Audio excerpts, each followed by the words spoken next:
Point سکورنگز تھی کہ وہ جی 7 ورکنگ ڈیز اور ہم تیار کر رہے ہیں اور کمیٹی بنا دی ہے اور وہ وہاں جواب دیں گے، یہ کریں گے وہ کریں گے، اور دوسری سائڈ سے بھی بظاہر وہ کہتے ہیں جواب تو دینے دیتے، جواب تو ابھی دینے کیوں آپ دیتے نکل گئے ہیں۔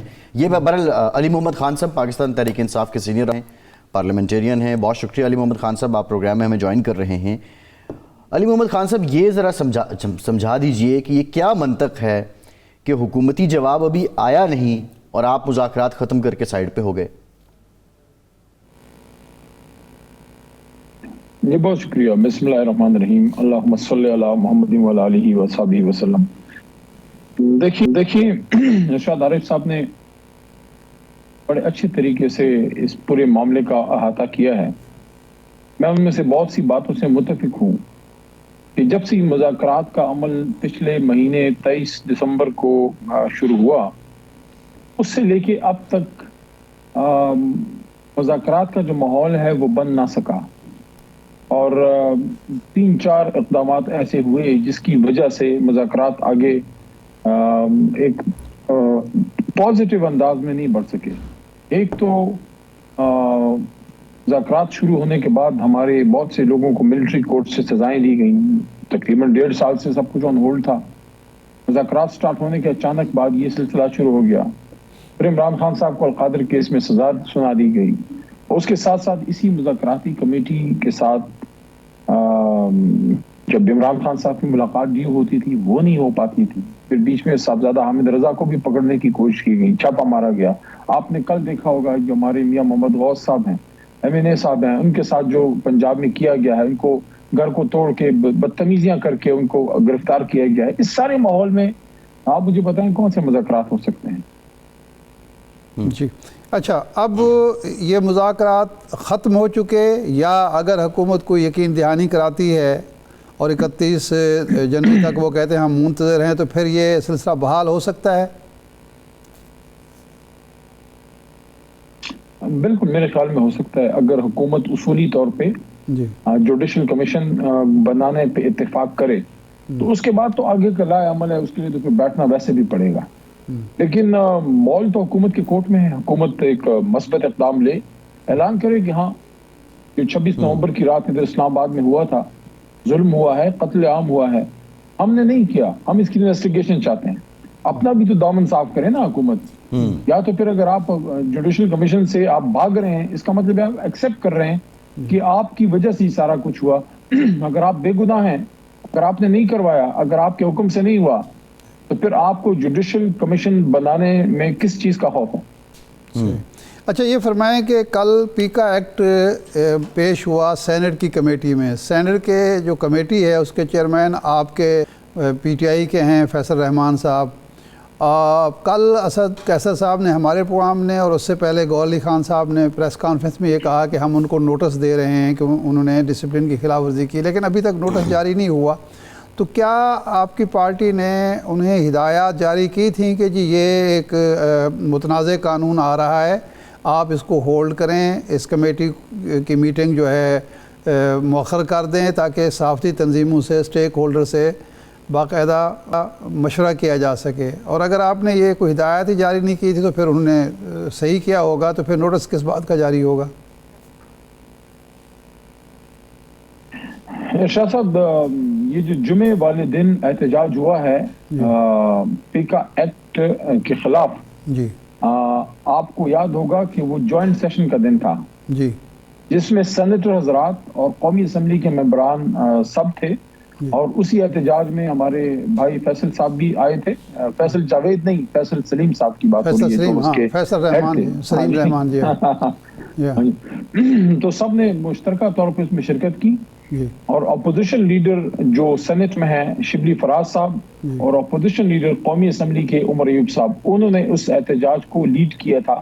تو تمام سینیٹر حضرات نے بھی اس احتجاج میں حصہ لیا تھا، اور تمام قومی اسمبلی کے ممبران نے بھی، اور سب کو پتا تھا کہ تحریک انصاف جو ہے وہ اس لا کے خلاف ہے، اور اس کے خلاف ہم نے احتجاج بھی کیا، بار ہم نے ایک واک بھی کی، احتجاجی واک کی، پھر ہم نے پریس ٹاک کی، بلکہ 2 پریس ٹاک کی، ایک ساتھیوں کے ساتھ کی اور ایک اس کے بعد اندر جا کے ہم نے پراپر ایک پریس ٹاک کی۔ تو اس میں تو کوئی ابہام نہیں ہے،